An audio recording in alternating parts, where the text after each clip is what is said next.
Ok, sí, ya me parece que ya está. Ok,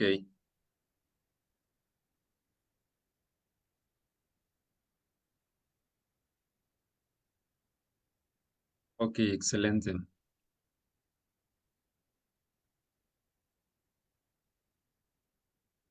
Bueno, vamos a admitir a todos y Carlos Enrique, te doy la palabra, ¿vale? Perfecto.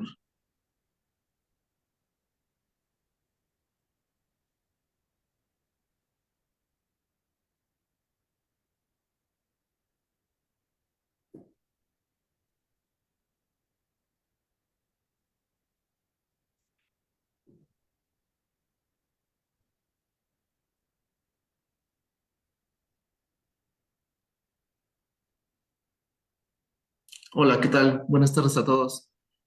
Vamos a esperar un par de minutitos para que se conecten más personas y en un momento comenzamos.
Bueno, hola, buenas tardes. Vamos a comenzar. Y el día de hoy estamos muy felices de tener a Carlos Hoyos. Voy a platicarles un poquito sobre su currículum, sobre su resumen, sobre a lo que se dedica. Y después pasaremos a la presentación. Entonces, el día de hoy nos acompaña Carlos Hoyos y él es un psicólogo social con 13 años de experiencia analizando y comprendiendo el comportamiento del consumidor. Es graduado de la Pontificia Universidad Católica del Perú con maestría en Barcelona. Y Carlos es un behavioral designer que ayuda a las organizaciones en diversos problemas de comportamiento relacionados con sus clientes a través del diseño de estrategias de comunicación, diseño de productos y experiencias y diseño de intervenciones de cambio de comportamiento. Entonces, el día de hoy nos va a platicar un poco más sobre esto de behavioral design, de qué consiste, a qué se dedica, y el formato será que nos va a explicar y después haremos la sesión de preguntas. En esta ocasión tendremos una sesión un poco corta, será de una hora, así que la presentación más o menos será de 20 a 30 minutos y después iremos con las preguntas. Y pues todo tuyo, Carlos, te lo paso. Perfecto, gracias Carlos, gracias Luis Enrique por la invitación. Aquí, a ver, me presento, aunque Carlos lo ha hecho bastante bien, un resumen bastante puntual de a qué me dedico. Yo soy un psicólogo de profesión, yo soy aquí peruano, somos hermanos, países hermanos en varios sentidos. He podido tener la suerte de trabajar bastante con México, tanto en mi trabajo de consultoría, pero también de manera personal. Me encanta viajar cada que puedo a México. Así que mucho gusto estar con ustedes. Y como decía Carlos, yo trabajo en algo que se llama Behavioral Design o diseño de comportamientos. Em, no sé cuántos de ustedes habrán escuchado acerca de, puede ser Behavioral Design, quizás Behavioral Science u otra palabra que también es bastante común y quizás se asocia más con el mundo de la economía, que es Behavioral Economics. A ver, vamos a hacer esto, de verdad quiero hacer esto lo más interactivo posible. No se preocupen, voy a darme un rato para también hablar y explicar. Pero siempre es bonito como tener una suerte de conversación porque mi objetivo para, digamos, pasar este rato con ustedes es poder ayudarlos a esclarecer ya sean dudas, si alguien ya conoce o ha escuchado y quiere que profundicen algo, esta es la oportunidad, ahora es cuando. Tengo ya varios años trabajando en esta industria, así que algo la entiendo. Pero, alguna persona, no voy a decir que todos levanten la mano, pero alguna persona que se anime a decirme si ha escuchado alguna vez de Behavioral Economics, por ejemplo? Nadie todavía, esto es muy no. Ustedes son estudiantes de... Ahí está. Paulín, cuéntame. De ahí Leslie. Pues, bueno, antes que nada, buenas tardes. Pues principalmente no es la primera vez que estoy en este seminario, ya he estado presente como en tres de estos seminarios, siempre regreso, pero también, pues, justo en este semestre, en esta unidad en la que estoy cursando actualmente, Ujú, estamos viendo ciertos aspectos cómo se relaciona la economía conductual ujú. y parte de la neuroeconomía con la teoría del comportamiento del consumidor. Perfecto. Genial. ¿Y qué te parece? ¿Qué has entendido hasta ahora? ¿Qué te ha parecido? O sea, ojo, no es un examen, ¿eh? O sea, simplemente qué impresiones te han quedado ahí dando vueltas en la cabeza. Pues, o sea, que es un tema muy complejo, porque no porque sea muy difícil entenderlo o algo por el estilo, no, Ujú, pero para poder tener una comprensión más precisa del tema y de los temas que trata la economía conductual ujú. o economía del comportamiento, pues primero debes de saber que es una disciplina, pues a falta de una mejor palabra, voy a decir multifactorial, porque al Ok. final del día se nutre de otras disciplinas, no nada más necesariamente de la economía o economía experimental, sino también tienes que ver aspectos antropología, sociología, e incluso actualmente me atrevo a decir que incluiría ciertas cuestiones de geografía, eh, ambientales también, bueno, factores ambientales, y pues eso es lo que al final del día te va a ayudar a ti como economista conductual, llamémosle así, Ujú. para poder entender de mejor forma la toma de decisiones pues, de los individuos. De acuerdo. Buenísimo, me encanta tu intervención, Paulín. Muchas gracias por compartir. Creo que hay bastante de lo que has mencionado que vamos a conversar hoy día, así que gracias por... Me ayuda a tener una idea base de más o menos qué han escuchado, qué entienden, y de ahí voy a tocar algunos puntos que has mencionado. Muchas gracias. Dale, Leslie. Y de ahí Alejandra.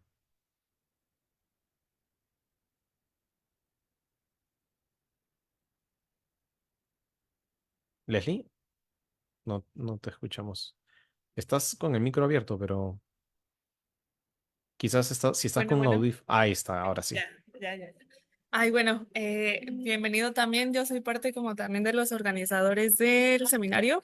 Y bueno, en pocas palabras, me gustaría decir que bueno, por lo que yo entiendo, que el behavioral economics es una ciencia que estudia o que se contrapone a los presupuestos de la economía en el asunto de que va en contra en el asunto de la idea de un Homo economicus o un ser Mm, racional. claro. Entonces, a partir de el rompimiento de ese supuesto, nace el behavioral economics con la idea Ujú, de que los individuos pues no son racionales del todo, sino que tienen sesgos y que tienen problemas al decidir, ¿no? Que entre varias opciones existen como varios factores que influyen en la elección pues de lo que sea, ¿no? De cualquier objeto, y es a partir de ahí que el behavioral economics intenta dar respuesta a qué otros factores hacen que un individuo elija qué y cómo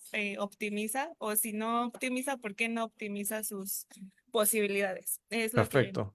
Está muy bien, está muy bien planteado, Leslie. Nuevamente, me llama mucho a ver, quiero mencionar algo.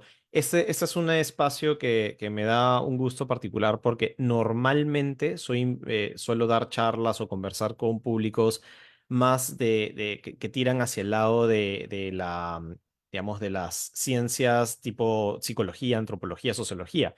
Rara vez se tiene la oportunidad de tener un grupo de chicos de economía, entonces esto me parece sumamente interesante y algo que voy rescatando es que la palabra factorial es algo muy usual para ustedes, ¿verdad? ¿No? Porque ya en ambas intervenciones voy escuchando el concepto de factor como algo que creo que es parte de la lengua económica, así que me parece interesante. Pero sí, Leslie, muy buena tu intervención. Nuevamente hay unos puntos ahí que voy a aprovechar en abordar, porque quiero también explicarles, yo lo que les voy a hablar hoy día no es de behavioral economics o economía de comportamiento, que es de lo que estamos preguntando ahorita, sino quiero explicarles cómo eso migra a algo que se llama behavioral design o diseño de comportamientos. Y creo que eso va a ser aún más rica la experiencia, porque creo que la tienen súper clara de qué es economía de comportamiento. Dale, Alejandra. Hola, buenas tardes. ¿Ahí me escuchan Sí, todos? perfecto. Ok, hola. Bueno, esta es mi primera sesión. De hecho, yo encontré el flyer en redes, entonces aquí ando de chismosa un poquito. Y bueno, yo soy psicóloga, entonces en Ujú, esta parte de mi campo, yo lo que entiendo es que es esta área de estudio en donde pues justamente estudiamos la parte de emociones, el entorno, el medio ambiente en donde se toman a cabo estas decisiones que al final ujú. influyen para que haya este tipo de decisiones que a veces se pueden llamar irracionales, pero que en realidad podemos encontrar el punto de cambio en la decisión a partir de esto que menciono, emociones, la parte del entorno, otros factores psicológicos, que pues lo vemos en indicadores como en las decisiones, ¿no? De que cómo la gente gasta, cómo ahorra y otros Correcto. ejemplos. Muchas gracias, Alejandra. Y nada, bienvenida, colega, dentro del mundo de la psicología. Algo que me ha gustado que Alejandra también ha mencionado es cuando dice irracionales, entre comillas, ¿no? Y eso es importante porque, no sé si han escuchado de Rory Sutherland, es un autor, es un experto en temas de diseño de comportamientos, y además específicamente en el mundo del marketing, tiene muy buenos libros, que en una de sus charlas hizo una acotación bien interesante, y es que, y coincido con él, ¿no? De cómo queremos tratar queremos dejar de hablar de estos sesgos o esta manera de tomar decisiones de los humanos como irracionales y quizás hablar simplemente como no racionales. Puede sonar lo mismo, pero quizás no lo es, porque como mencionaba Leslie, por ejemplo, el movimiento de behavioral economics o economía de comportamiento efectivamente se basa sobre la premisa base de que los humanos no tomamos decisiones como máquinas, ¿no es cierto? No somos em, entes que podemos, uno, acceder a toda la información necesaria para tomar una decisión que maximice nuestro beneficio.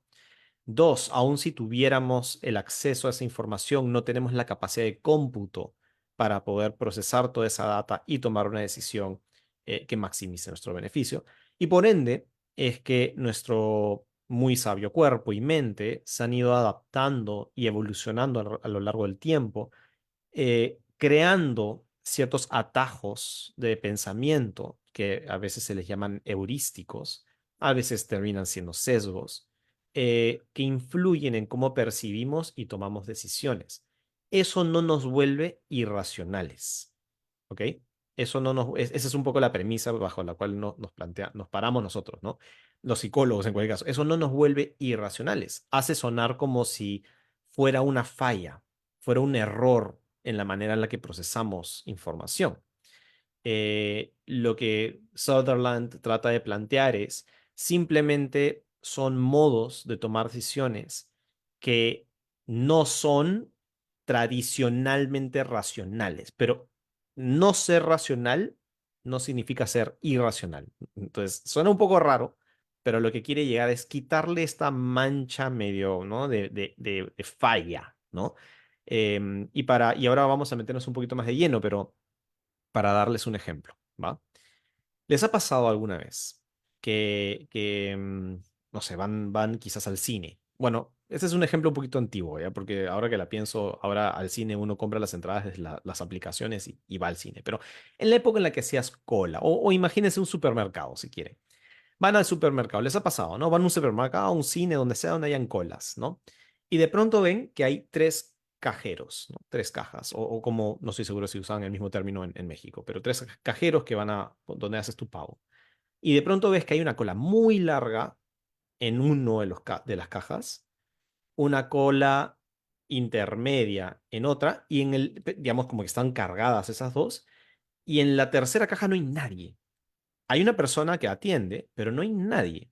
Y cada que alguien llega a la cola, se pone o en la primera o en la segunda. Nadie se pone en la tercera, ¿no es cierto?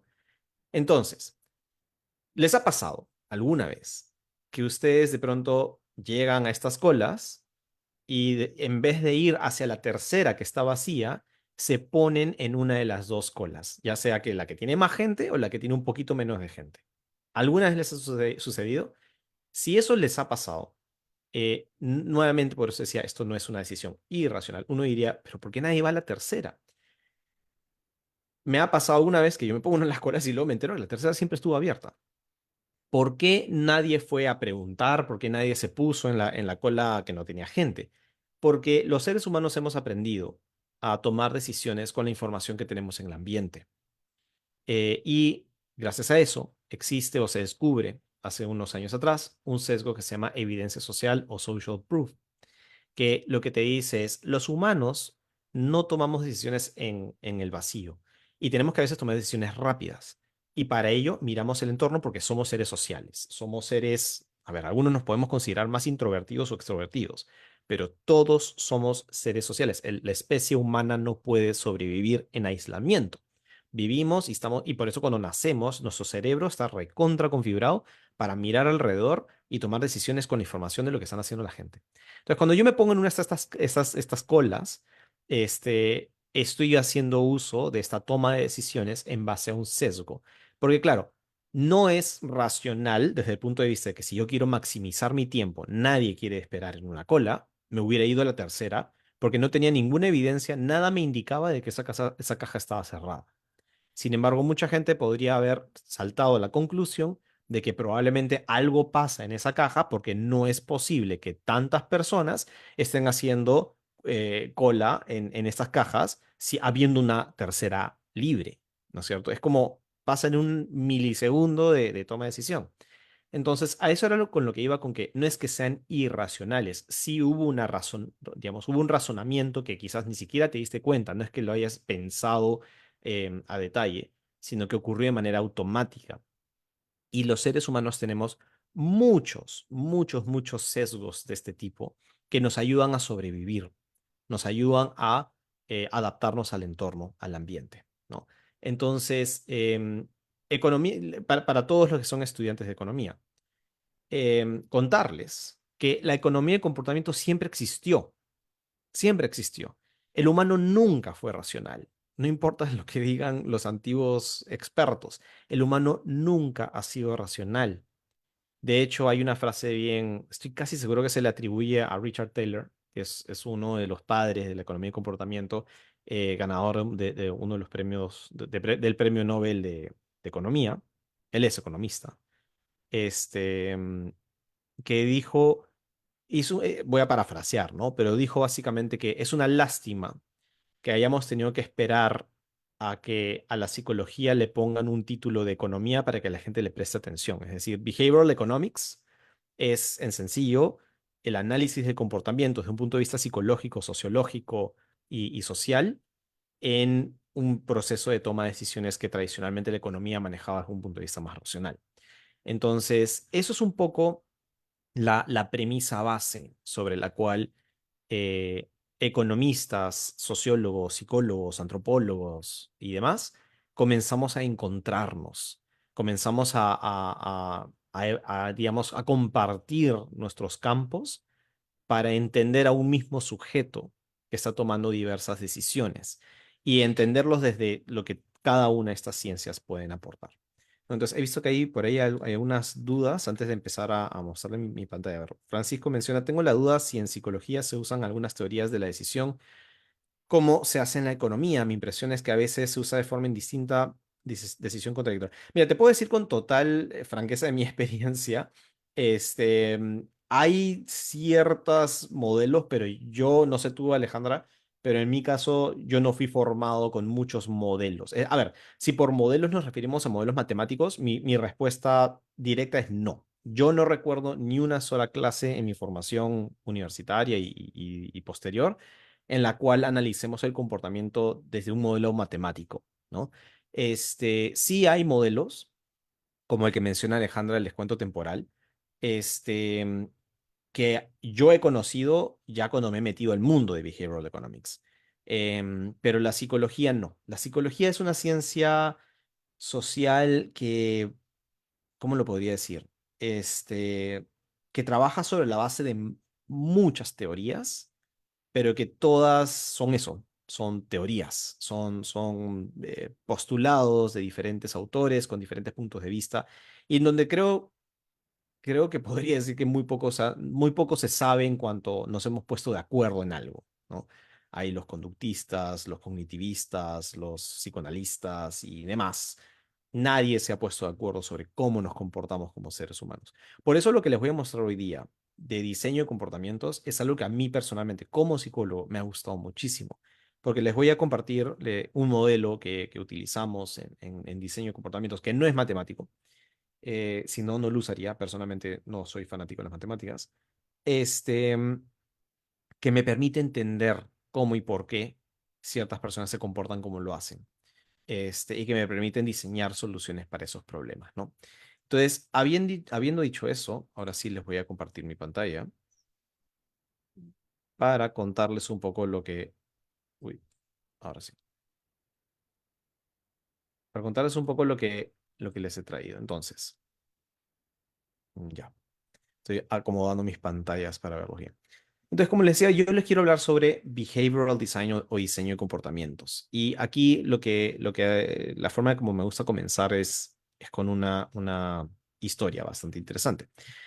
Todos estoy seguro que saben lo que es esto, ¿no? Es un carrito de compras que todos lo vemos en los supermercados y demás, ¿no es cierto? Pero sabrán, pues, que los carritos de compra no siempre existieron, ¿no es cierto? Son una invención relativamente joven, la verdad. No sé si se han puesto a pensar en esto, pero sí. En 1937 había un señor americano llamado Sylvan Goldman. Este hombre fue uno de los pioneros de lo que hoy conocemos como un supermercado. Goldman tenía estas ideas acerca de cómo vender o cómo incrementar las ventas en lo que en ese momento eran pues mercados pequeños. Y él notaba pues que las personas cuando hacían sus compras iban con canastas, se llenaban la canasta y se iban, ¿no? O sea, con eso ahí paraban, era como la medida de haber comprado lo suficiente. Y lógicamente, pues como buen empresario, él decía, ¿cómo puedo hacer que las personas en cada visita compren más? Considerando que tienen una limitación, como eran las canastas. Entonces, con colaboradores suyos, comenzaron a darle vueltas a diferentes ideas. Y entre ellas, una de las ideas era justamente, oye, ¿cómo diseñamos un artefacto que pueda albergar más productos, em, pero que también sea fácil de trasladar? Es decir, no pueden depender de que la gente esté cargando canastas inmensas alrededor de la tienda, ¿no? Y fue así que dándole muchas, como decía, dándole muchas vueltas y muchos prototipos y muchos intentos, lograron diseñar el primer carrito de compras, que obviamente no se veía como el que vemos en la foto, ¿no? Es un carrito más de tipo prototipo y artesanal. Y lo que hizo fue ponerlo en su supermercado, ¿no? Muy contento de haber encontrado una solución práctica, ¿no? Donde no tienes que cargarlo, lo empujas, tiene rueditas y todo súper chévere. Pues Goldman lo que hizo fue lo puso en su supermercado y lo que sucedió es que la gente no entendía y no le interesaba en lo más mínimo utilizar esos carritos de compra, ¿no? Es decir, Goldman se dio con una sorpresa y es que si bien su idea y su prototipo hacían mucho sentido desde el punto de vista tecnológico, es decir, había ideado un dispositivo que efectivamente puede cargar más productos de una manera cómoda, sin alterar la experiencia y etcétera, etcétera, pero la gente no lo usaba, ¿no? Entonces, lo que pasó aquí es que Goldman no se rindió y comenzó a darle más vueltas y se preguntó, ¿por qué? ¿Por qué la gente no hace esto? Entonces, lo que hizo fue averiguar un poco y lo que entendió es que las mujeres les parecía un artefacto muy extraño, porque en esa época estos coches se parecían a los coches que ellas utilizaban para empujar a los niños, ¿no? A llevar a los niños. Entonces les parecía muy raro, muy incómodo, les hacía mucho ruido el poner ahí comida y productos. y no se sentían cómodos, ¿no? Y cómodas. Y los hombres, del mismo modo, no solamente no pensaban lo mismo, sino que encima se sentían avergonzados de que alguien los vea empujando un cochecito de bebé, que en aquella época no era parte de lo que se esperaba que un hombre hiciera, ¿no? Entonces se dan cuenta de que habían ciertas barreras conductuales que no tienen nada que ver con la tecnología o con el dispositivo en sí, sino que tenían que ver con los hábitos, las creencias, las emociones de vergüenza, confusión, la predisposición, o como llamamos los psicólogos, las actitudes hacia este nuevo dispositivo, ¿no? Y la apertura o no al cambio y a las cosas nuevas. Entonces Goldman dijo, vaya, ¿qué hago, no? ¿Cuántas formas tengo de resolver este problema, no? Pero se le ocurrió una buenísima, que lo que hizo fue contrató eh, actores que utilizaran estos carritos de compra dentro de la tienda y a unas chicas que fueran promotoras que se pararan en la entrada ofreciendo los carritos a los nuevos clientes.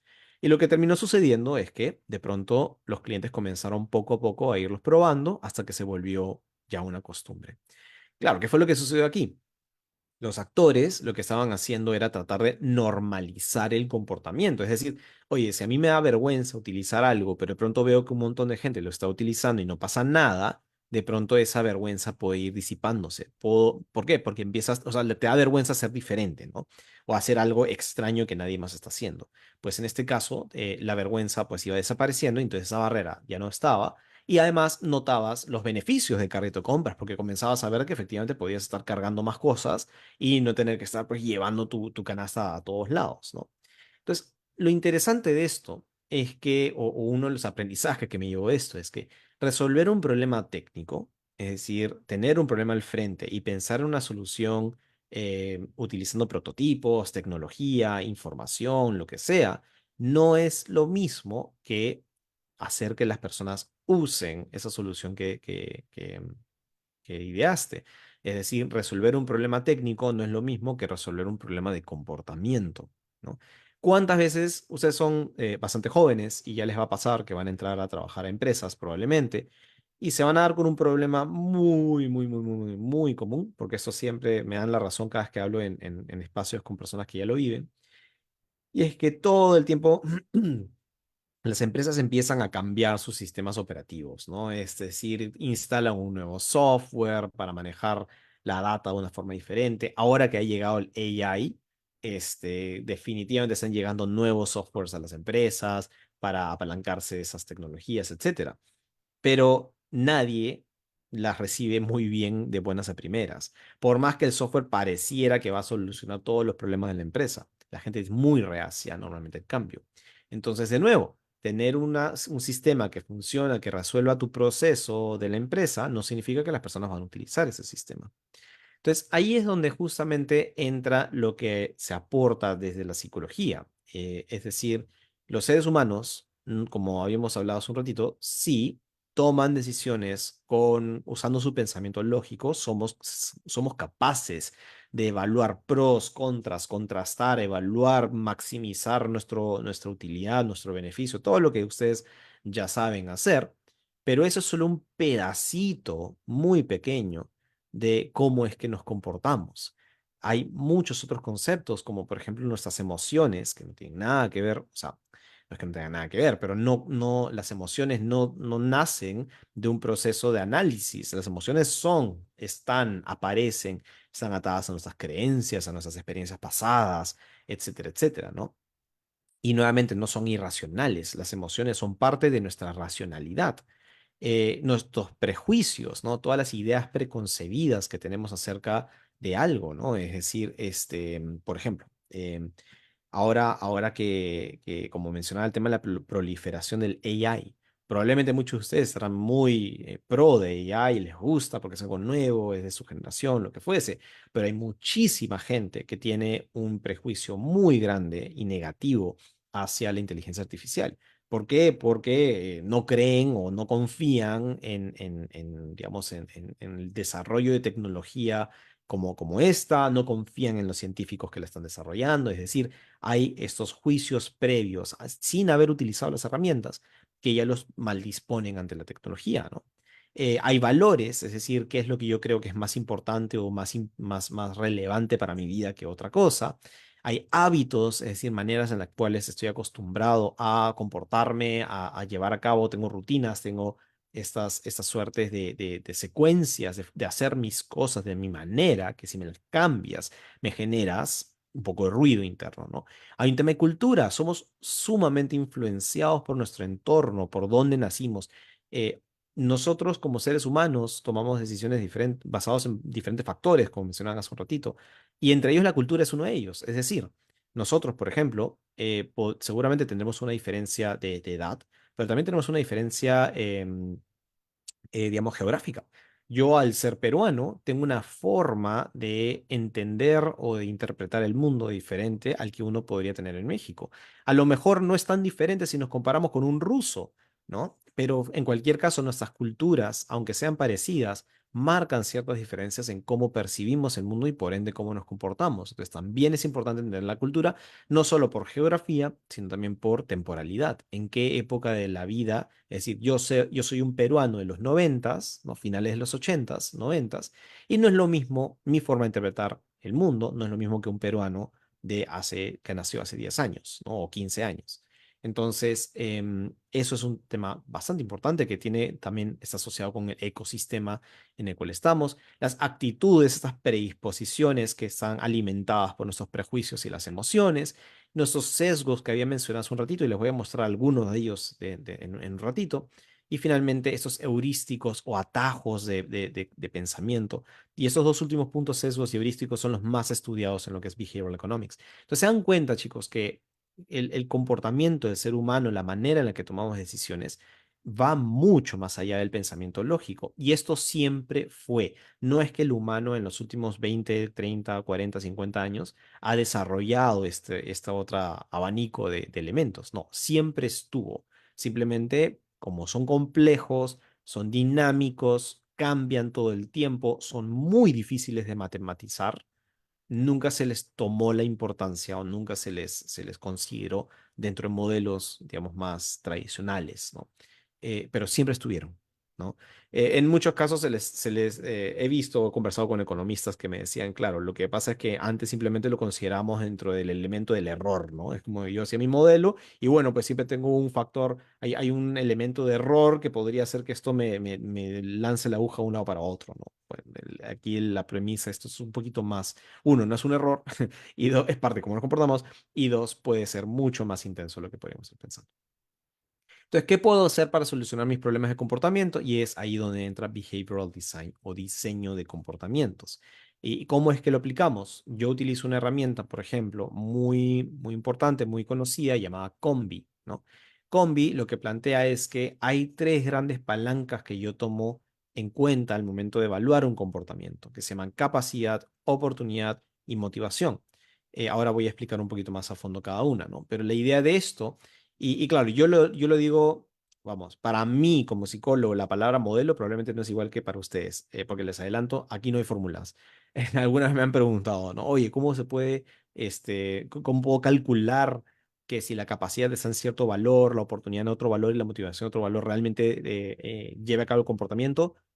Al menos yo y de lo que yo he revisado de la ciencia hasta el momento, no hay manera de saberlo. Es decir, esto no es un modelo de nuevo matemático, pero sí es un modelo que nos permite organizar la información que vamos recolectando mediante investigación, tanto cualitativa como cuantitativa, pero que nos ayuda a entender, ok, qué variables están jugando, están tanto facilitando o dificultando y siendo barreras para que un comportamiento suceda. Así que vamos a ir revisando cada uno. La motivación a mí me gusta escribirla como un cañón, ¿no? Todo ser humano, para realizar un comportamiento, requiere de cierto grado de motivación. Y quiero acá enfatizar en que motivación no significa ánimo, ¿no? Como que, vamos muchachos, ustedes pueden. No, eso no es motivación. Bueno, es un tipo de motivación en cualquier caso, pero eso no es solamente motivación. De hecho, muchas veces escucho cuando las empresas hablan acerca de los estilos de liderazgo, ¿no? Y de cómo es que mediante la amenaza o el castigo tú puedes terminar desmotivando a tu equipo. Y eso es falso. Mediante la amenaza y el castigo, la amenaza y el castigo se ha demostrado de ser uno de los motivadores más fuertes que existen para el ser humano, ¿no? Si no me creen, si ustedes, yo les digo de pronto que mañana tienen un examen de lo que estamos hablando en este momento, les garantizo que ustedes se van a prestar mucha más atención de la que quizás podrían estar prestando, o quizás van a repasar esta información más adelante, es decir, van a tener motivación para estar evaluando, estudiando, revisando más información que si yo no hubiera dicho nada. Y eso es como una suerte de amenaza, ¿no? ¿Por qué? Porque le tienes miedo al examen, ¿no? Entonces, la motivación es simple y llanamente la energía que nos mueve a actuar. Ahora, regresando al caso de los equipos, sí puede suceder que si tú amenazas, amenazas, amenazas, amenazas, lo que terminas haciendo es generar tanta ansiedad en tu equipo que eventualmente llegan a un burnout y ya no quieren trabajar. Ya no les interesa nada porque entran en un estado de lo que los psicólogos llamamos desesperanza aprendida, ¿no? Que es simplemente cuando tú hagas lo que hagas, el resultado negativo que quieres evitar no va a cambiar, dejas, simplemente, digamos, se mata tu comportamiento, dejas de hacer algo, ¿no? Imagínense que, claro, tienen un jefe o tienen un profesor que les exige, les exige, les exige, les exige, y no importa cuánto ustedes estudien, siempre van a desaprobar. Entonces llega un punto en el que dicen, ¿saben qué? ¿Para qué voy a estudiar? Igual me va a jalar, igual me va a desaprobar, mejor me tiro a ver televisión, ¿no? Eso es desesperanza aprendida. Y a eso es donde se malinterpreta como desmotivación. Claro, ya es cuando llega a cierto punto, pero nuevamente, motivación es la energía que te lleva a actuar. Entonces, la motivación es lo que va a impulsar la bala, lo que va a disparar el comportamiento. Si tú tienes poca motivación para hacer algo, esa bala va a llegar muy, muy, muy, muy cerquita. Si tú realmente quieres que la bala llegue muy lejos, tienes que asegurarte que la motivación esté muy clara de por qué voy a hacer un comportamiento. Pero además tienes cierta resistencia a ese comportamiento, que viene a ser la capacidad y la oportunidad.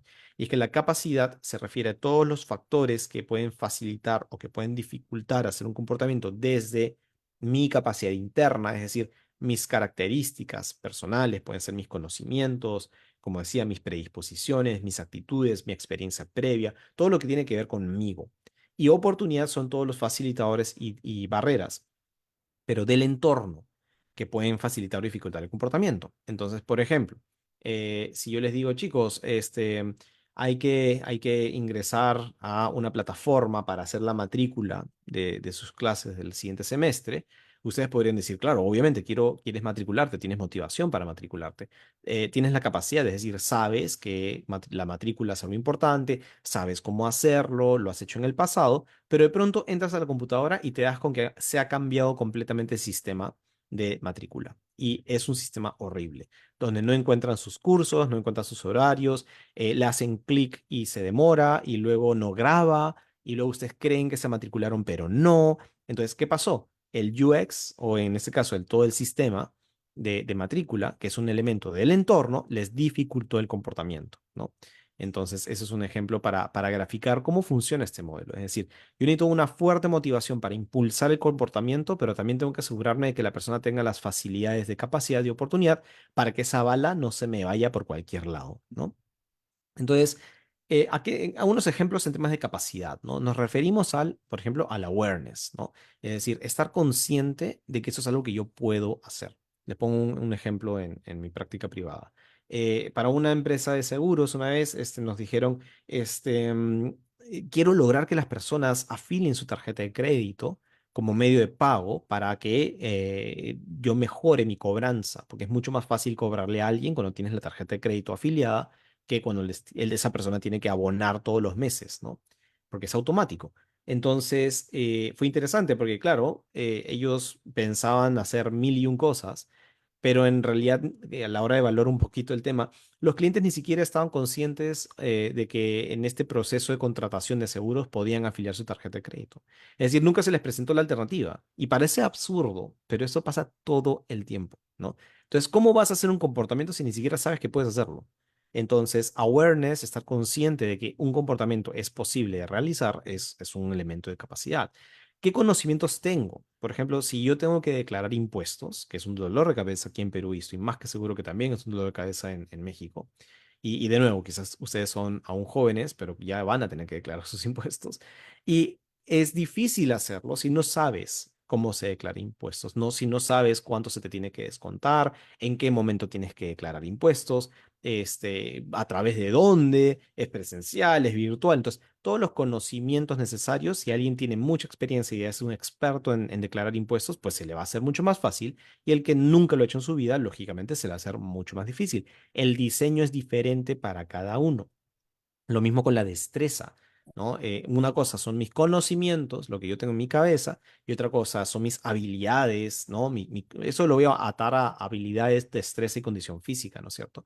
Es decir, también tiene que ver con que hay ciertos comportamientos que van a depender de que yo tenga esa capacidad física para poder realizarla, ¿no? Pongámonos en el ejemplo de cuando uno hace, por ejemplo, turismo, ¿no? Y uno viene aquí al Perú, por ejemplo, mucha gente viene al Machu Picchu. Y Machu Picchu está en altura, ¿no? No un montón de altura, pero una cantidad que para algunas personas que no están acostumbradas a la altura es complicado, ¿no? Entonces, si yo soy el dueño de una agencia de viajes o de turismo, lógicamente tengo que tomar en consideración que si el comportamiento que quiero que la gente haga es visitar cierta parte de Machu Picchu o en general de la sierra peruana donde hay altura, tengo que tomar en consideración que voy a tener barreras de condición física y de habilidades porque ciertas personas no van a poder soportar las caminatas, la altura, etcétera, etcétera. Entonces, si yo quiero lograr que ese comportamiento ocurra, tengo que asegurarme de diseñar la experiencia de tal modo que estoy combatiendo esas barreras de destreza, de habilidades y de condición física. Caso contrario, si me vienen escaladores del Himalaya, obviamente ellos no van a tener ningún problema en subir a Machu Picchu, ¿no? Entonces, esos son elementos que tengo que tomar en consideración. Mis actitudes, es decir, mis predisposiciones, los miedos que tengo, ¿no? Acerca de contratar o no contratar un producto, lo que fuese, e incluso incluyo también la identidad, ¿no? Si es que el producto o la experiencia que me estás mostrando ata con quien creo que yo soy. Entonces, estos son solo algunos ejemplos que yo utilizo en mi experiencia, que me ayudan a entender mejor cómo funciona la capacidad.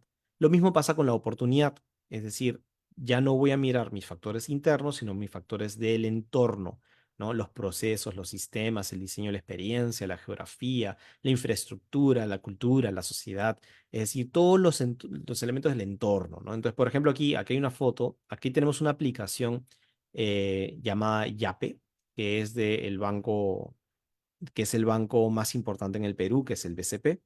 Y esta aplicación desarrolló desde muy temprano, antes de la pandemia, el sistema de pagos mediante QRs y la aplicación misma. Es decir, en Perú, casi, bueno, no te voy a decir que todo el Perú, ¿no? Pero buena parte digamos, del sector bancarizado peruano, casi no usamos efectivo. Muy poco efectivo se utiliza en Lima. Si ustedes vienen a Lima, lo pueden pagar casi todo con sus teléfonos o con una tarjeta de crédito.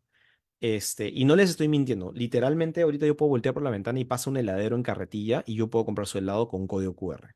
Que además él tiene colgado o puesto un sticker en su carretilla. Es decir, rara vez toco un billete o una moneda, yo personalmente. ¿Por qué? Porque este banco desarrolló esa tecnología mucho antes de la pandemia, lo cual cuando llegó la pandemia nos hizo la vida facilísimo a todos. Todo se paga aquí con código QR. Literalmente te vas al mercado, al puesto de la esquina, de donde sea, o a un mercado, no te digo un supermercado, un mercado de barrio y todo se paga con código QR, ¿no? Entonces, eso es trabajar la oportunidad, trabajar el entorno hace que las personas puedan realizar el comportamiento de pagar o de comprar incluso cosas de manera un poco más inmediatas. Si es que puedo evitar tener la barrera de necesitar efectivo, porque a veces no lo tengo, no tienes cambio, no tienes vuelto. Entonces, eso ayuda bastante a realizar el comportamiento pago. Y de hecho, conecta con un principio psicológico que sabemos gracias a la ciencia del comportamiento que se llama pain of paying, que significa que se ha descubierto que las personas tenemos mayor facilidad o más tendencia a realizar compras sin pensarla tantas veces, en la medida en la que estemos menos conscientes de que estamos realizando una compra. Es decir, Mientras más consciente estoy de que estoy comprando, más me duele y por ende menos probabilidades tengo de terminar el proceso. Entonces, bajo esa premisa, pagar con efectivo reduce las probabilidades de que alguien te compre. Pagar con tarjeta de crédito lo hace un poquito más relajado. Pagar con QR un poquito también, pero mejor aún ahora con estos sistemas ¿no? Por ejemplo, que puedes pagar con tu reloj o que simplemente acercas tu teléfono al POS y se hizo la transferencia inmediata. Estás casi sin conciencia de que estás realizando un pago. Eso, en teoría, gracias al pain of paying, sabemos de que puede incrementar la probabilidad de que sigas comprando más cosas, ¿no? Y finalmente, motivación, que tiene que ver con el por qué. ¿Por qué voy a hacer un comportamiento? Y no solamente qué voy a recibir a cambio, ¿no? ¿Cuáles son mis incentivos? No, hay mucho más allá de incentivos, hay muchísimo más. De hecho, yo trabajo en un modelo que se llama el Octálisis, que habla acerca de 8 palancas de motivación que pueden ayudarme a entender por qué alguien quiere hacer algo, que pueden incluir temas como ok, quiero obtener algo a cambio, ¿no es cierto? Lo clásico que vemos en modelos económicos, ¿no? O sea, ¿cuál es la utilidad que voy a recibir a cambio de hacer este comportamiento? Pero también hay otras necesidades, como la necesidad del logro, el gusto simplemente por hacer las cosas. Un artista, digamos, no recibe necesariamente el mismo tipo de compensación que un empresario, ¿no? Por hacer lo que le gusta hacer. Sin embargo, lo disfruta tanto y le genera tanto placer estar creando y produciendo y expresando sus ideas y sus emociones, que eso es la motivación que necesita para realizar ese tipo de comportamientos, ¿no? La necesidad de afiliación, o sea, ¿cuántos de nosotros hacemos un montón de cosas simplemente porque necesitamos sentir que somos parte de un grupo, ¿no?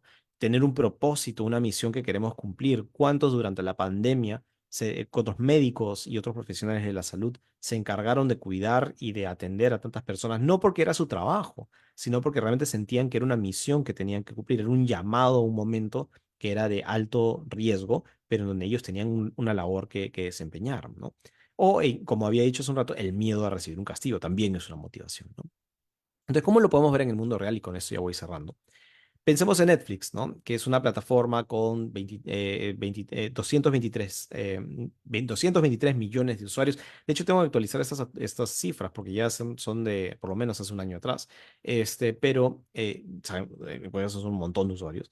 Gana alrededor de 29,7 mil millones de dólares en ingresos anuales y tiene más de 12,000 empleados hasta al momento de esta data, ¿no? Es decir, una empresa grande, una empresa que mueve mucho dinero. Pues como ustedes sabrán, esto también está desactualizado, pero entienden el punto. Todos vemos que cuando hables de la plataforma de Netflix, tienes diferentes formas de ver el catálogo que tienes. ¿Por qué? Porque Netflix se dio con un problema, o bueno, se sigue dando con un problema, que se llama choice overload. Es decir, se descubrió hace un tiempo, se plantea hace ya unas décadas, que el ser humano, a diferencia de lo que racionalmente podríamos creer, que queremos o deseamos tener más opciones o valoramos más opciones, esa premisa es falsa. Es decir, las personas caemos en un punto de saturación cuando tenemos demasiadas alternativas que nos paraliza en cierta medida. Y eso es lo que se llama el choice overload o la sobrecarga de decisión, ¿no? Entonces, es lo que pasa en Netflix. Cuando tú abres Netflix y a veces te tiras media hora, una hora, sin decidir qué vas a ver. Entonces, porque tienes tantas opciones. Mientras que, por ejemplo, cuando te subes a un avión y hay 5 películas para ver, escoges una rapidísimo, ¿no es cierto? ¿Por qué? Porque no tienes más opciones. Entonces, lo que postula el autor de este concepto en su libro, que se llama Choice Paradox o la paradoja de la elección, es que la paradoja consiste en que creemos que queremos la mayor cantidad de alternativas posibles, pero la realidad es que no es así. Mientras más opciones tengamos, más infelices vamos a ser en la vida. Esa es un poco su postura, ¿no? Entonces es bien interesante porque es bien contraintuitivo. Entonces, ¿qué hace Netflix? Pues piensa y plantea alternativas como, por ejemplo, Social Proof, ¿no? Te dice, oye, estas son las series más populares en Perú en este momento, ¿no? Como que trata de llevarte por un caminito para que facilitarte el proceso de toma de decisión. Entonces, no tienes que escoger entre todo nuestro catálogo de cientos o miles de productos, de títulos, sino mira estos 10, que es lo que la gente como tú está mirando en este momento. Eso se llama social proof. O authority bias, cuando dice, mira, y esas son las películas que son más aclamadas por la crítica. Y probablemente no vas a scrollear más de una o dos veces, entonces vas a escoger alguna de las que está ahí, no, lo más probable, ¿no? O incluso si no utiliza otro principio que se llama el cocktail party effect, ¿no? Que es, esta es la selección para ti en base al algoritmo que tenemos, a lo que hemos aprendido, a lo que te gusta ver, ¿no? Entonces te empieza a recomendar y los famosos algoritmos comienzan a tomar cada vez más predominancia en nuestra vida, ¿no? O por ejemplo, incluso cuando terminas de ver un episodio, ¿no? Ahora que tiene, el episodio corre automáticamente, eso no siempre fue así. Lo que hicieron ellos es descubrir que hay una opción o hay un principio psicológico llamado el default option, que lo que te dice es, oye, si yo dejo el status quo, lo más probable es que las personas continúen en el estado en el que están por default antes de tomar acción de hacer algo diferente. En otras palabras, es mucho más probable que tú veas el siguiente capítulo porque va a correr automáticamente a que tú hubieras tenido que manualmente decir que quieres ver el siguiente capítulo. Y así es como Netflix incrementó considerablemente la cantidad de horas que vemos la plataforma. Entonces, con lo que quiero que se lleven es que uno, no es suficiente resolver un problema técnico, también necesitamos resolver el problema desde el punto de vista del comportamiento.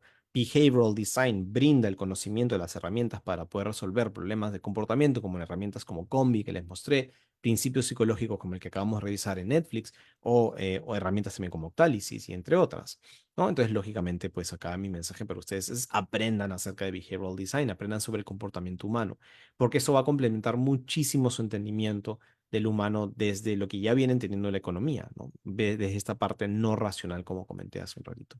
Así que si les interesa conocer un poco más acerca de estos temas, yo tengo, bueno, tengo mi marca que es Behavioral Pills, que las pueden encontrar en estas redes, me pueden seguir y yo comparto en LinkedIn, en los tres canales, LinkedIn, Instagram y YouTube, con bastante regularidad, contenido, actualizaciones, hago entrevistas con expertos, etcétera, etcétera, para poder explorar todo lo que hay que explorar acerca del comportamiento humano. Así que hasta aquí es la presentación que les tenía preparados. No sé, aquí veo que hay unas preguntas, pero no sé si de paso alguien quiera levantar la mano, escribir. Ah, ok, no eran preguntas, eran saludos. Pero si tienen alguna pregunta, pueden levantar las manos o escribir en el texto y más que feliz de responderlos. Sí, muchas gracias, Carlos. Y pues sí, pasamos a la parte de preguntas, por si alguien tiene, levantar la mano o escribirle a través del chat. En lo que los asistentes piensan en la pregunta, quería yo preguntarte, Carlos, Sí, claro. que si el behavioral design, ¿qué tanto se diferencia con los noches? ¿Qué tanto es parte de los Ujú. noches o si es diferente? Sí. Y, y también, y una segunda pregunta que va un poco relacionada con eso. Una principal diferencia, al menos que hemos estado discutiendo aquí en el seminario, es esta diferencia entre noches y slotches. Ujú. Una gran diferencia es el propósito, ¿no? De que los slotches es más como para las empresas, pues tener un beneficio propio y los noches va más encaminado hacia objetivos para beneficiar a la sociedad o a las personas objetivos, etcétera. Ujú. Entonces, el behavioral design, si toma partida en algo así o si es indistinto a si son noches o slotches. Yo no diría que... Voy a empezar por la última, ¿ya? Yo no diría que Sludges es para empresas y Nudges es para temas más sociales o no. Un nudge es simplemente un empujón, ¿no? Como traducción literal del inglés, que te va a llevar hacia a un tipo de comportamiento. Este, sí, creo que el sludge, que es este mal uso, digamos, de este tipo de empujón, que en realidad no tiene nada de nuevo. O sea, Behavioral Economics no se inventó ese concepto. De hecho, en UX se habla mucho sobre los dark patterns, o no, los patrones oscuros, que es básicamente el uso del diseño con la intención de dificultar o de entorpecer o de llevar a las personas por un comportamiento que las personas quizás naturalmente no quieren hacer. Un ejemplo es si tú te quieres retirar o cancelar tu suscripción de un seguro o de una plataforma que estás viendo, un dark pattern o un sludge podría ser o sea, esconder esa opción es hacer el opuesto de lo que llamamos el saliency, ¿no? Saliency es que te llama la atención, aquí está en tu cara y tienes súper claro que ahí tienes que hacer clic. Ok, no, voy a esconderlo, voy a ponerlo muy, muy, muy, muy rebuscado para que se te haga difícil hacerlo. Entonces, eso lo puedes hacer en empresa o fuera de empresa. Entonces, las empresas lo que están tratando, están entendiendo es que no puedes, no puedes ir en contra de lo que la gente quiere, ¿no? Entonces, si tú aplicas sludge, corres el riesgo de que cuando te descubran, cuando alguien diga, esta empresa, mira lo que hace, caigas en una crisis tan grave reputacional que te afecte más el negocio que lo que estabas ahorrando con dificultar la suscripción. Entonces, desde mi punto de vista, yo no haría esa diferencia de que las empresas malas que usan Sludge. O sea, las empresas usan Nudge, los gobiernos podrían usar Sludge a diestra y siniestra, ¿ya? Entonces, no haría esa diferenciación. Creo que simplemente cae en la ética del diseñador, ¿no? De qué es lo que quieres lograr, qué tan astuto te crees, porque puedes engañar a la gente una vez, pero la siguiente se pasan la voz y no. Este, y sobre la primera pregunta, Behavioral Design usa todo lo que tenga a disposición para diseñar un comportamiento. Entre esas herramientas están los nudges, que son estos, ¿no? Estos tipos de elementos. A mí no me gusta llamarlos nudges, me gusta llamarlos principios psicológicos, ¿no? Que son, nuevamente, son estas evidencias, estos conocimientos que tenemos, pero que tenemos que usarlos con mucho cuidado, ¿ya? Porque no siempre funcionan, no siempre. El contexto es lo que em, es lo que más sabemos que hay que tomar en consideración. El contexto manda. Entonces, no siempre social proof funciona. No siempre pain of paying funciona. No siempre anclaje funciona. Entonces, los tomo en consideración, los puedo poner como parte de mi diseño, pero tengo que testear y tengo que validar si realmente van a tener un impacto como creo. Pero en realidad, para mí, behavioral design es mucho más que nudging, ¿no? Es mucho más grande, tiene muchas más herramientas. Ok, perfecto. No, muchísimas gracias.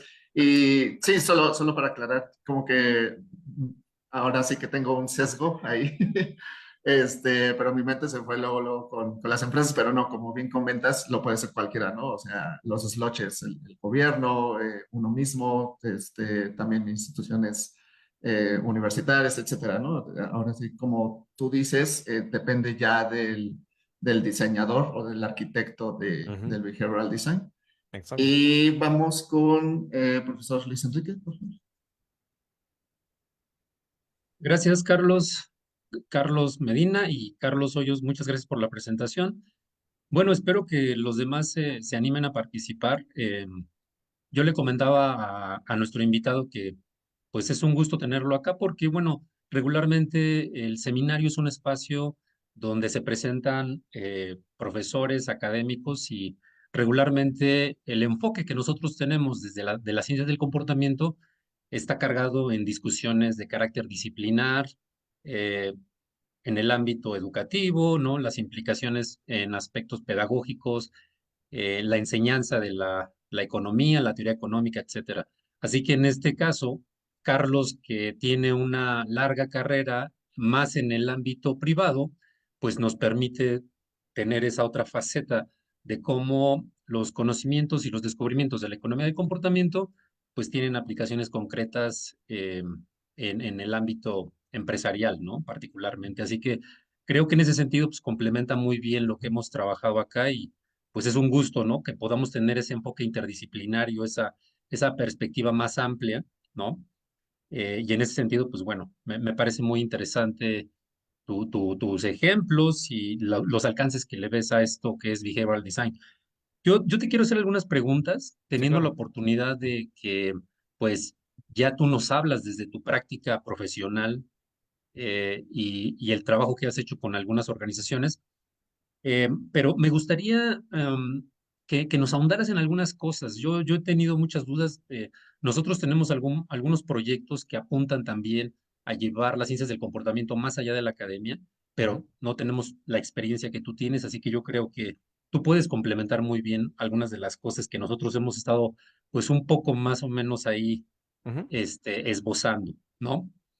Em, la primera cuestión que tiene que ver con esto que te preguntó Carlos y que tiene que ver con la respuesta que le diste. Tú nos dices que el behavioral design haces una diferencia entre identificar la parte técnica del problema y la parte conductual, Ujú, ¿no?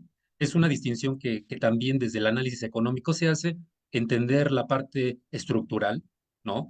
Cómo cambiamos instituciones, cómo generamos incentivos, cómo establecemos regulaciones, y la parte conductual, que tiene que ver con el hecho de cómo la gente entiende, cómo la gente comprende, cómo la gente responde, ¿no? A correcto. una determinada política pública, ¿no? Por ejemplo. Así que creo que la distinción es muy similar a la que tú manejas. Pero me llama la atención que tú enfatizaste mucho que es el behavioral design va sobre todo a la parte de cómo la gente lo usa o por qué la gente lo va a usar. Y Ujú, justamente el ejemplo que nos ponías al principio, pues era ese reto, ¿no? De algo que en nuestra cultura actual, pues es muy común, los carritos en los supermercados, y nos costará trabajo a todos, pues entender un contexto de mercado, como lo conocemos actualmente, en el que no hay carritos, ¿no? Nos pasaría al revés, ¿no? Más bien, vas ujú, al supermercado y no hay carritos, pues hasta se te hace raro cómo vas a cargar todas tus cosas, ¿no? exacto. Pero sí veo que hay un reto importante cuando nos centramos nada más en esa parte de cómo la gente o por qué la gente lo va a usar, porque a mí una cosa que me preocupa es cómo distinguimos o cómo hacemos, cómo establecemos una legitimidad para esas intervenciones. ¿A qué voy? A que la discusión que hay sobre en qué punto tú puedes influir a las personas, pues cómo distinguimos, digamos, una intervención en la que decimos lo estamos haciendo por su bienestar y una Ujú, intervención en la que decimos lo estamos haciendo por la empresa que me está pagando, ujú, ¿no? correcto. Porque yo creo que sí es importante, hay toda una serie de consideraciones éticas y sociales en el sentido de que no es lo mismo que yo le trabaje a Netflix para lograr que la gente esté más tiempo conectada a la plataforma Ujú, que ayudarle a un gobierno municipal para que la gente se vacune. Puedo correcto. utilizar las mismas herramientas y definitivamente el contexto de legitimidad es distinto, ¿no? Yo te quiero preguntar, desde tu experiencia profesional, ¿tú cómo abordas esta situación? Porque puedo pensar también que alguien podría contestar, ¿sabes qué? Pues, nosotros simplemente ayudamos a facilitar, ¿no? Pero a nosotros, por ejemplo, con estos temas nos interesa también que la base de esa intervención, pues es pensar que lo estamos haciendo por el bienestar de las personas. Eso le da legitimidad. Y Sí. podríamos considerar que en el ámbito privado, pues claramente, como tú bien lo señalaste, no es que los gobiernos siempre lo hagan por la gente y las empresas en contra. Creo que sería Ujú, una distinción. Coincido contigo que sería una distinción muy simplista, pero definitivamente tenemos que estar bien preparados para decir si sean gobiernos o sean empresas, cuando nos parecen o no legítimas esas formas de sí. influir la conducta de las personas, ¿no? Y sobre todo conocerlo desde tu experiencia, cómo te has enfrentado a eso, tú qué recomiendas, ¿no? Esa Mm, sería una primera pregunta. sí. Eh, otra cuestión que me parece muy importante, el, el behavioral design, como tú nos lo estás presentando, veo que se centra mucho en esta parte y este modelo que nos señalabas de motivación, ¿no? Competencia, etcétera, oportunidad, es toda la dimensión psicológica, ¿no? Del problema, ¿no? Yo lo entiendo así, ¿no? Son toda una serie de elementos. Ahí veo que también nos hablas del mapeo de sesgos, ¿no? Ujú, Pero yo entiendo también que la economía del comportamiento aplicada a política pública o a políticas organizacionales, justamente, o sea, una de las pretensiones que tiene es también entender esa parte estructural, ¿no?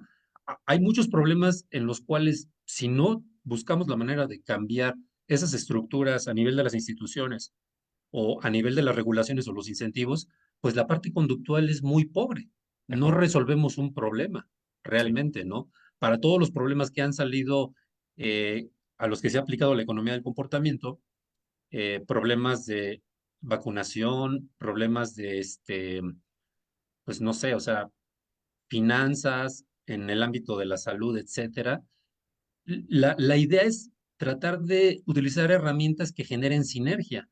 Por un lado, la parte de la psicología, que muchas veces le ha faltado al análisis económico convencional, pero por otro lado, también entender todas esas estructuras a nivel, digamos, como te digo, a nivel de instituciones, que por mucho que luego cambiemos la parte conductual, si no modificamos esto, pues difícilmente vamos a tener un resultado de mayor impacto, ¿no? Y lo que te quiero plantear en este segundo punto es, me preocuparía un poco que si entonces saltamos a la parte de la aplicación de la economía de comportamiento a la parte privada, parece que entonces simplemente nos quedamos con la parte conductual y, y no sé, me preocupa que entonces no estemos resolviendo los problemas o tengamos esa perspectiva más amplia de los problemas sociales, porque solamente estamos viendo el cómo la gente va a usarlo o por qué la gente, Ujú. qué es lo que impulsa que la gente lo use, ¿no? Ahí, no sé, tengo un poco ahí una Sí, resistencia, ¿no? A no, que se haga está esta. buenísimo. Y A la ver, última cuestión, uy, perdón, me- perdón, Luis, permíteme irte respondiendo porque tengo una mente muy difusa y no voy a poder retenerte tres preguntas. ¿Te parece si respondo esas primeras y de ahí me ok, lanzas ok, la adelante, siguiente? adelante, Ya, perdón. ya, sí, ya es un esfuerzo grande mantener las dos.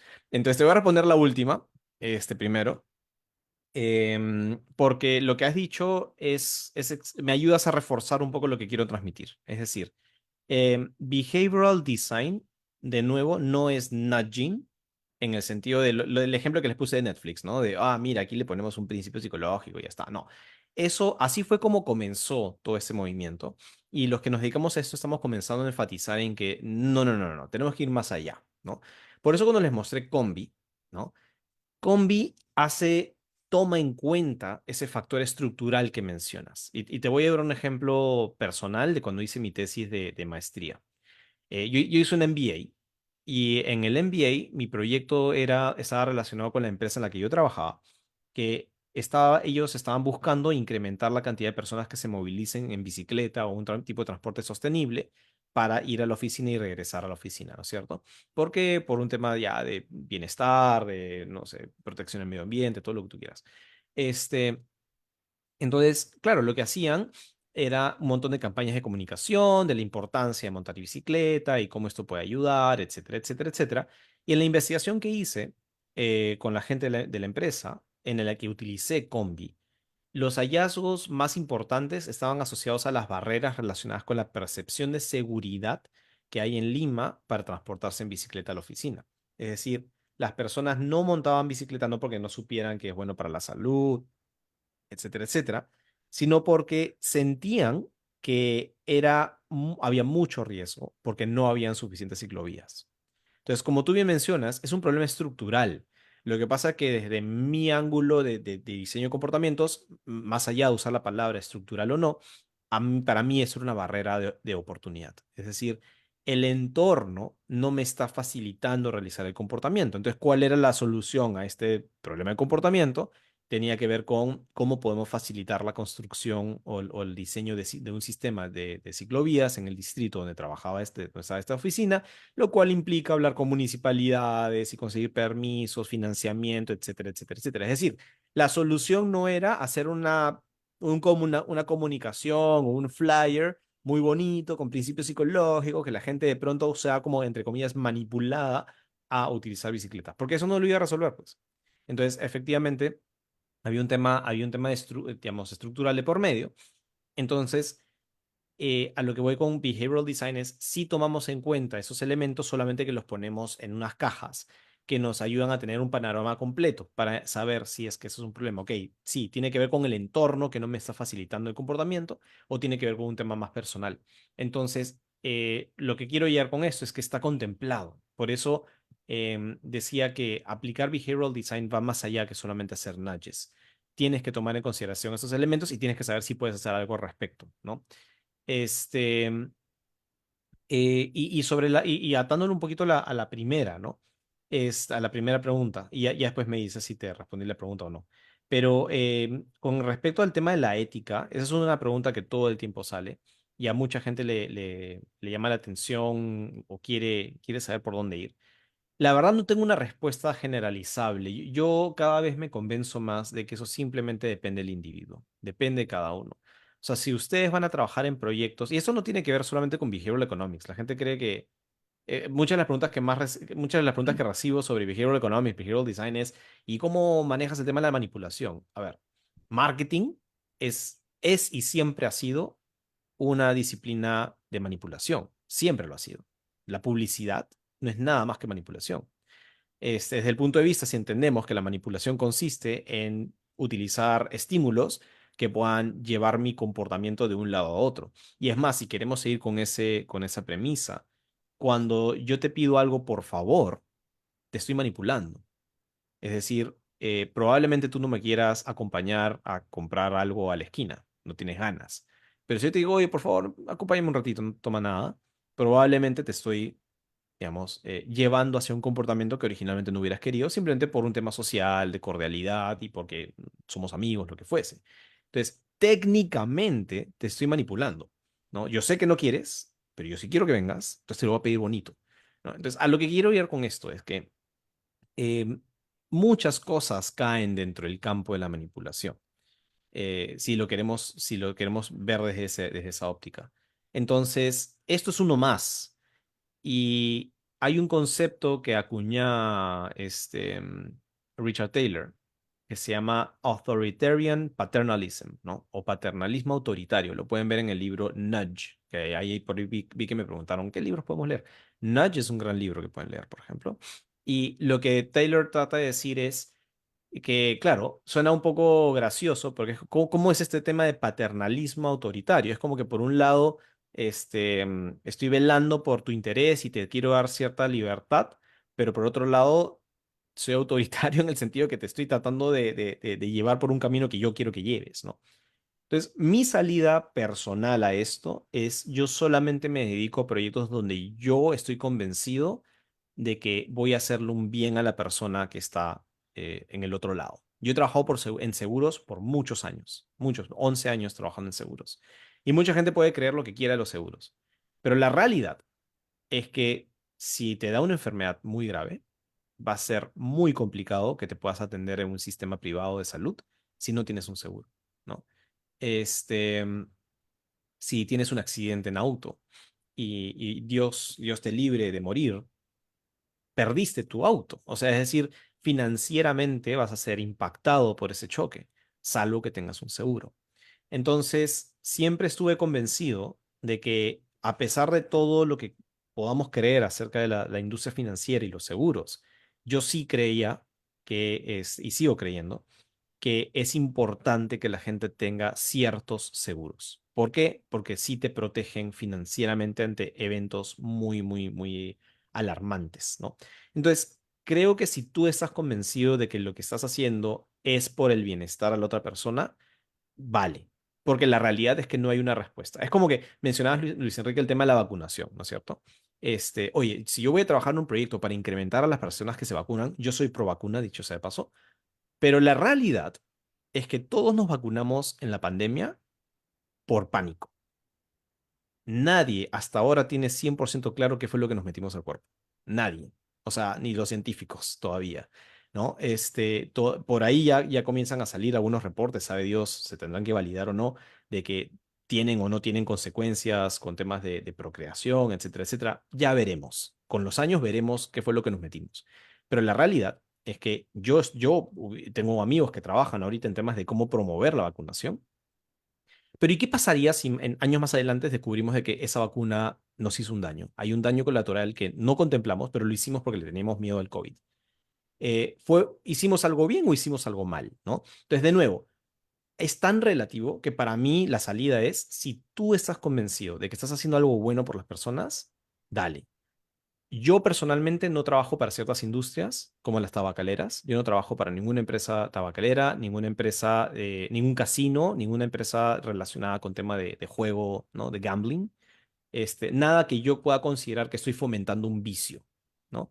Pero ese es mi criterio personal y yo ahí trazo la línea, ¿no? Entonces creo que cada profesional tiene que aprender a desarrollar su propia ética y creo que parte de la premisa de estoy convencido de que estoy haciendo algo bueno o no, ¿no? Ya que para eso utilice el marketing, publicidad, behavioral economics, diseño de políticas nudgeadas o lo que sea, ya eso ya cae dentro de tu armamento para lograr el objetivo que en teoría tú crees que tienes, ¿no? No sé qué opinas, Luis Enrique, antes de pasar con la No, pregunta de excelente, Francisco. excelente. Digo, igual ahí discrepo con algunas cosas, pero Ujú. agradezco mucho tu respuesta. Es parte de lo que hacemos en el seminario. Tengo otra pregunta, pero me gustaría más bien dejar que los demás se animen a participar y escuchar otras cosas. Si quieren, Francisco, y ya si da tiempo, pues ya te la plantearé, si no, ya te la compartiré en tus Dale, redes claro que sí. sociales. Sí, claro que sí. Dale, Gracias. Francisco. Hola, muchas gracias. Yo tengo una duda, especialmente con la cuestión de la validez interna y la validez externa, es decir, qué tanto a través de la validez interna en estos estudios de los que nos hablaste, se Ujú. pueden descartar, por ejemplo, fuentes de sesgo, el error aleatorio, y luego en la parte de la validez externa, qué tanto esto pues se puede valorar en cuanto a aplicabilidad en el mundo real, de lo que ya nos estaban hablando un poquito, pero también me queda una gran duda en la parte donde mencionabas que no eres tan afecto como al uso de las matemáticas en tu Mm. enfoque.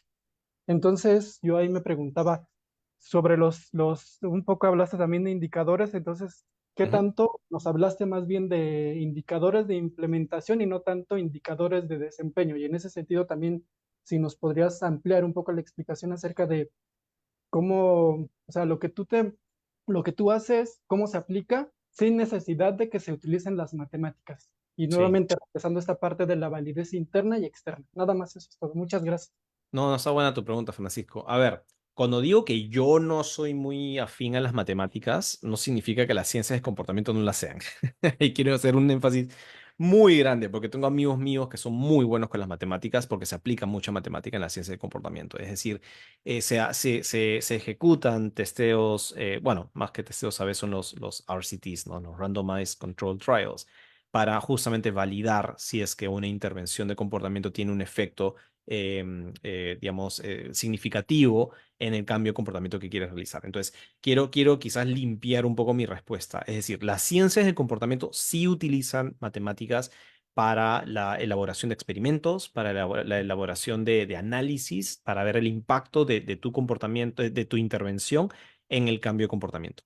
Yo personalmente no hago esos análisis, no, por lo mismo que no me gustan las matemáticas a ese nivel.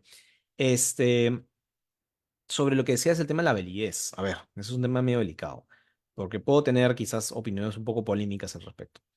Hay mucha investigación y ustedes pueden leer cualquier cantidad de papers académicos que tengan todo el detalle que ustedes seguramente van a valorar muchísimo acerca del análisis de si un principio psicológico funciona o no funciona. Pero la realidad es que, y creo que coincidimos los que nos dedicamos a este entorno, es que hasta el momento nada es generalizable.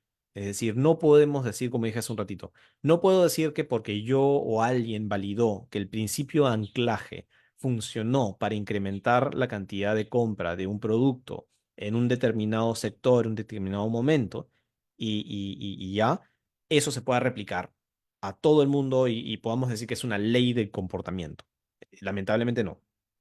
Lo único que sí sabemos, lo único que coincidimos todos y que estamos totalmente seguros es que el contexto es lo más importante al momento de tomar decisiones, ¿no?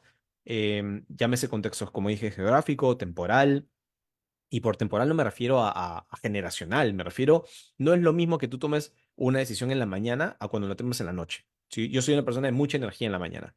En la mañana puedo comportarme de cierta forma, no es que voy a ser otra persona totalmente diferente, pero voy a tener una predisposición hacia ciertas situaciones versus en la noche, cuando estoy cansadísimo y ya no tengo ganas de pensar, ¿no?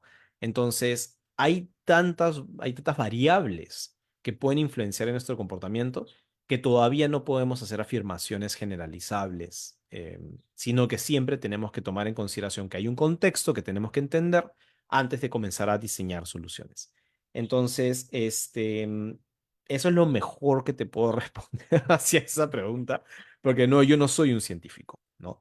Este, pero no significa que no hayan otros por ahí. Les puedo recomendar a unas personas que son brillantes en este campo. Carlos, si te interesa, te puedo pasar el dato. Tengo un amigo mío peruano también que estudia su maestría en Inglaterra sobre temas de behavioral science y actualmente está estudiando su doctorado de lo mismo.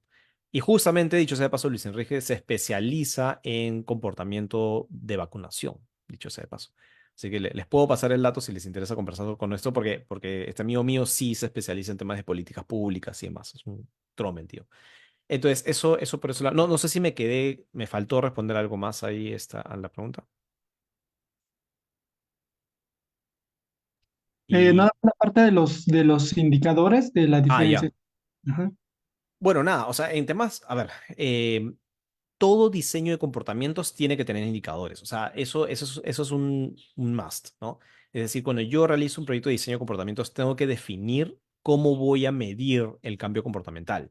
Y eso se ata directamente a cómo se manifiesta el comportamiento. Es decir, si yo voy a, no sé, impulsar la compra de un producto, yo le tengo que pedir a la empresa qué significa para ti que alguien compre. Significa que hagan clic en el carrito de compra, significa que terminen su proceso de pago, significa que vayan a la tienda y pasen la tarjeta de crédito. Entonces, para mí, cuando tú me dices indicadores, yo estoy pensando en eso, en cuál es la métrica que voy a utilizar para definir el éxito o fracaso de mi intervención. Para mí, la métrica tiene que ser una manifestación muy clara y observable del comportamiento que estoy logrando o lo que estoy pidiendo. Si es vacunarme, mi métrica es, ok, ¿cuántas personas no sé, se vacunan dentro de un determinado tiempo específico?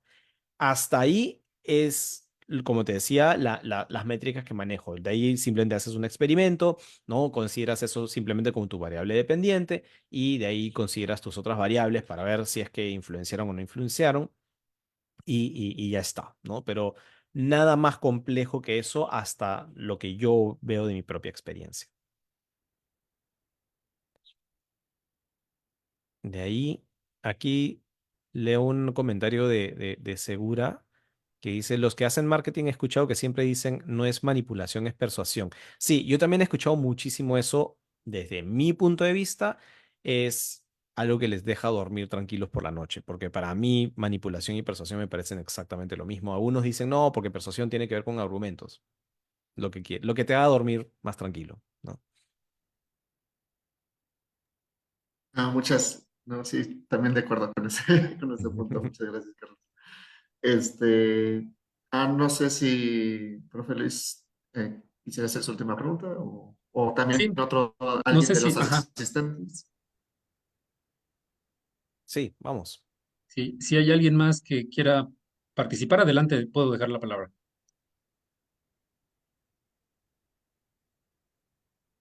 ¿No? Si no, Ok, en lo que se entonces animan. me da excelente oportunidad, Carlos, de continuar un poquito aquí la conversación. Ujú, Una pregunta más, te comentaba igual de lo que nosotros hemos discutido y trabajado en el seminario. En la última parte de tu charla nos comentabas y lo has enfatizado en varias de las respuestas que nos has compartido, que no se reduce al noti, ¿no? Behavioral design es más, ¿no? ujú, Yo entiendo de fondo esa preocupación. Algo que hemos discutido acá es que desafortunadamente mucha gente asocia economía del comportamiento con empujones, ¿no? Por una cuestión también como de divulgación, ¿no? Mucha gente entra a temas de ciencias del comportamiento por el tema de empujones y luego, pues sin querer, terminas haciendo equivalencias, pues donde no lo hay, ¿no? Una cosa es una metodología derivada de, y otra cosa es como la investigación y la teoría que le da sustento a esa metodología y a muchas otras, ¿no? Acá también hemos discutido otras metodologías que, digamos, tienen también un origen conductual que se distinguen de los empujones, ¿no? O sea, no se puede reducir a eso, ¿no? Pero justamente yo te quiero preguntar, eh, ¿qué otros elementos tú consideras que van más allá en en esta perspectiva que denominas behavioral design, que va más allá de los empujones? Te voy a decir porque, aunque yo coincido que no podemos reducirlo, porque creo que los descubrimientos sobre la psicología humana pueden darnos mucho más allá que simplemente pensar que todo lo resolvemos con empujones, sí veo difícil también, he visto otras metodologías en las cuales, pues, como que lo que veo en común, por ejemplo, hemos trabajado con la metodología del Banco Interamericano de Desarrollo, con la metodología de la OCDE, lo que estas instituciones han desarrollado en su vertiente conductual, porque tienen departamentos para eso, y pues tú seguramente lo conoces, eh, yo veo muchas similitudes en el sentido de que el corazón de todas esas metodologías parece que se encarga de decir, en todo problema hay que hacer un mapeo conductual. Y el mapeo conductual parece en identificar cuáles son los sesgos que las personas tienen que pueden representar barreras para el cambio de comportamiento que nos interesa modificar, influir o llevar a cabo, ¿no? O sea, en ese sentido, una cosa que a mí me preocupa y que igual me gustaría que tú nos compartieras desde tu experiencia, porque veo que tienes la misma preocupación, es qué otras herramientas hay. O sea, si tú tienes que decir, sí, behavioral design tiene elementos compatibles con el nudging, pero es más, ¿qué otras cosas serían? Porque al menos lo que nos presentaste, por ejemplo, elementos de motivación, de oportunidad, etcétera, me parece que van más allá, pero en el plano de la implementación, ¿cómo conviertes eso en Sí, una teoría conductual? ¿No? O sea, yo lo que he visto es, decimos, hablamos de motivación, hablamos, por ejemplo, la falta de fuerza de voluntad, por ejemplo, pero al final, ¿cómo se implementa o cómo se operacionaliza identificando un sesgo? Y entonces, en este sentido, parece que caemos otra vez en el mismo problema de que, pues, lo único que tenemos ahí es, hay que identificar qué sesgos tiene la gente claro. y buscar la manera de quitar esas barreras, etcétera, ¿no? Así que básicamente la pregunta es esa, ¿qué otros Mm, elementos tú dirías que hay en el behavioral design que permiten distinguirlo o ir más allá de claro. lo que se presenta en la metodología de los empujones? Eso sería todo. Muchas gracias. No, está bueno, yo comparto tu preocupación. Y sí, sí estoy familiarizado con ciertas prácticas de algunas organizaciones donde tú, como tú bien dices, se limitan a, claro, le ponen otros títulos o el BAT, ¿no? Que tiene su famosa herramienta EAST, ¿no? Que es Make it easy, make it attractive y demás, que al final, cuando sigues escarbando, llegas a los nudges, ¿no? Como que ok, ¿qué sesgos hacen que no sea fácil? ¿Qué sesgos hacen que no sea atractivo, etcétera, ¿no? Entonces, coincido contigo. A ver, te digo tal cual como yo lo aplico y que me funciona, ¿ya? Yo soy una persona muy pragmática, ¿ya? Yo no soy... Yo no soy alguien que está muy de cerca en el mundo académico, es decir, me gusta leer modelos, me gusta leer nuevas cosas que salen, pero yo los tomo y si no me funcionan, no me interesan, ¿no? Entonces, lo que a mí me funciona siempre es, primero, este modelo combi, como te mencionaba, que al permitirme ver el comportamiento de estos tres ángulos, puedo hacer un diagnóstico para mí muy completo, que luego se materializan en que mi propuesta va a ir atado a en dónde encontré el problema. Es decir, em, yo lo que hago es, hago un diagnóstico. Imagínate que hago entrevistas y hasta puedo hacer encuestas o lo que fuese. Y encuentro que mi problema es de oportunidad. Inmediatamente cuando paso mi etapa de diseño, voy a descartar por completo pensar en campañas de marketing, campañas de comunicación, etcétera, etcétera, que suelen ser soluciones muy rápidas a las que las empresas suelen caminar rápidamente, o sea, inmediatamente. Porque como sé que mi problema es un problema de oportunidad, tengo que atacar algo más duro, como puede ser la tecnología de la empresa, sus procesos, o sea, toda la parte más estructural que hablamos hace un rato. Entonces, eso de arranque para mí, como una metodología de diseño de soluciones, me ahorra muchísimo tiempo, ¿no? Porque ya no pierdo espacios pensando en campañas de marketing, sino de frente me meto al mundo de los procesos, por ejemplo. Y ahí no uso nada de nudging. O sea, en ningún momento voy a poner a pensar, es que sí, debido a este proceso estoy activando tal principio psicológico. Si lo encuentro, bien, me ayuda en mi diagnóstico o me ayuda en mi diseño, pero no es mi foco. Otra herramienta que utilizo bastante, que la mencionaba cuando estábamos en la presentación, que tampoco usa nudging, es esta herramienta de Octalysis, que es una herramienta de diseño y diagnóstico motivacional, ¿no? La pueden buscar, la plantea un autor llamado Yukai Cho. Yo he trabajado para Yukai un tiempo, pero yo descubrí su herramienta mucho antes de trabajar con él. En un libro llamado Actionable Gamification, es un excelente libro, si les interesa, este, mm, que, que como herramienta plantea estos 8 core drives que te ayudan a entender por qué alguien va a hacer un comportamiento a lo largo del tiempo. También o sea, evita por completo el estar metiendo nudging, ¿no? Es simplemente un diagnóstico muy claro de diferentes tipos de palancas de motivación que pueden estar o no estar activas y que si tú necesitas que ese comportamiento sea diferente, tienes que obviamente plantear un diseño que haga match con las palancas motivacionales que tú crees que van a ser importantes para lograr ese comportamiento.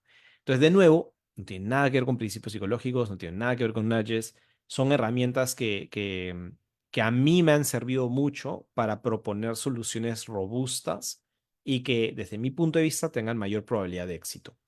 Esas dos herramientas representan probablemente del 80 al 90% de mi trabajo, ¿ya? Hay muchas más, hay muchas más. Aquí tengo el libro, tengo un libro ¿cómo se llama? La verdad me olvido hasta los nombres porque no las uso, ¿no? O sea, las conozco las herramientas, se me ha ido ahorita el nombre de una de ellas, pero hay muchísimas herramientas, muchísimos métodos y demás que también plantean pues secuencias de cómo abordar un problema de comportamiento, pero yo no las uso porque estoy más que satisfecho con las que utilizo actualmente. Entonces, por eso te decía que sí coincido contigo en que eh, no se trata de encontrar herramientas que a la larga simplemente conecten con principios psicológicos. Coincido con tu diagnóstico en que el problema que tenemos los que nos dedicamos ahorita a esto es que se difundió mucho con el tema de los principios psicológicos. Si ustedes leen el libro Nudge, solo va a hablar de principios psicológicos. Si ustedes leen el libro Predictably Irrational de Dan Ariely, van a ver puros principios psicológicos también. Si leen el libro de Thinking Fast, Thinking Slow de Daniel Kahneman, que falleció hace ya 1 o 2 semanas, también van a encontrar principios psicológicos. Es como comenzó todo esto, pero por eso decía que está bueno, es chévere tomarlo en consideración, pero que usando estas otras herramientas que les estaba planteando, yo creo que pueden encontrar una manera más sostenible de hacer o de aplicar diseño de comportamientos. Les puedo garantizar que se adapta, o sea, he hecho la suficiente cantidad de consultorías y he dictado la suficiente cantidad de programas y cursos sobre el tema para estar seguro de que puedo abordar cualquier tipo de reto usando estas herramientas, ¿no? Entonces, yo lo llevaría por ese lado. No sé si eso resuelve un poco la duda. No, sí, perfecto. Muchísimas gracias. Buenas. Este, bueno, no sé si haya otra pregunta más de los asistentes. Si no, le damos muchísimas gracias a Carlos. Muchas gracias por tu tiempo, por toda tu experiencia. Definitivamente, al menos para mí, hablando personalmente, ha sido muy enriquecedor. Tener todo este aspecto ya de consultoría, ya de privado, ha sido muy enriquecedor en también salirnos, ¿no?, de esta área académica. Y pues nada, muchísimas gracias y esperamos verte pronto. Siempre serás bienvenido aquí en el seminario. Y pues no sé si tengas tú alguna otra cosa que decir o ya sea una idea o algo que quieras promocionar también. No, en realidad, si les interesa saber un poco más, como decía, me pueden seguir en las redes, me pueden escribir por interno, creo que no, quizás se me puedan pasar unas preguntas por ahí, si quieren algunos materiales de dónde aprender, hay libros y todo, pero la verdad que es un camino muy bonito. Bueno, agradecerle a Alejandra por decirme doctor Hoyos, lo tomo, pero para no menospreciar a los verdaderos doctores. Yo no soy doctor, yo estudié una maestría lo más. Pero muchas gracias igual. Pero nada, chicos, de verdad que lindo pasar el tiempo con ustedes, compartir estos conocimientos y de nuevo gracias, Carlos, gracias Luis Enrique por recibirme. Ojalá que cuando esté, Dios quiera, este año, a lo mejor me sale un viaje a México, así que les aviso y por ahí nos podamos conocer. Bueno, creo que nos conocemos, o sea, que nos podemos encontrar en persona. No, Sí, excelente. Muchísimas perfecto. gracias. Sí. Muchísimas Gracias, gracias, Carlos. chicos. Gracias por aceptar la invitación y bueno, pues ahí estamos en comunicación y cuando haya oportunidad de que quieras difundir tu trabajo, tus investigaciones y también los resultados del trabajo que has realizado, aquí tienes el espacio, eres bienvenido. Buenísimo, me encantaría. Muchas gracias. Perfecto. Un abrazo, chicos. Tengan una buena Nos tarde. vemos. Bien, Muchas chao. gracias. Gracias, hasta luego. Hasta luego.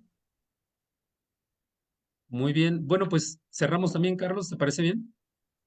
Sí, muchas gracias a todos los asistentes, también por sus preguntas, sus comentarios y pues nos vemos en 15 días ya con el horario habitual de 1 a 3 de la tarde. En este caso fue a las 2